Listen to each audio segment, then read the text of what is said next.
আসসালামু আলাইকুম। The time নিউজে আপনাদের স্বাগতম। সাবেক প্রধান উপদেষ্টার বিরুদ্ধে মামলা, রাজনৈতিক অঙ্গনে নতুন আলোচনা। দেশের সাবেক প্রধান উপদেষ্টার বিরুদ্ধে একটি মামলা দায়ের করা হয়েছে বলে জানা গেছে।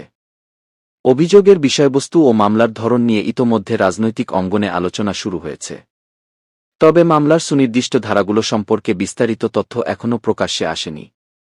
মামলার বাদীপক্ষ দাবি করেছে, দায়িত্ব পালনকালে নির্দিষ্ট কিছু সিদ্ধান্ত ও কর্মকাণ্ডের কারণে আর্থিক ও প্রশাসনিক অনিয়ম ঘটেছে।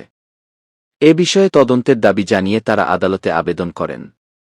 আদালত অভিযোগ আমলে নিয়ে প্রয়োজনীয় আইনগত প্রক্রিয়া শুরুর নির্দেশ দিয়েছেন বলে সংশ্লিষ্ট সূত্রে জানা যায়।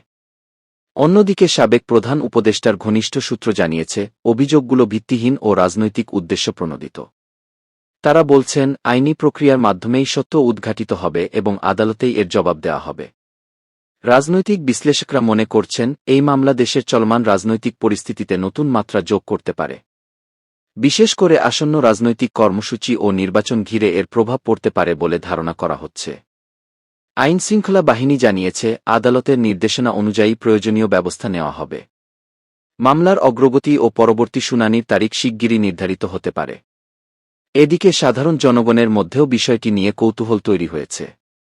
অনেকেই মনে করছেন, সুষ্ঠু তদন্ত ও নিরপেক্ষ বিচার প্রক্রিয়ায় এ ধরনের বিতর্কের সমাধান দিতে পারে।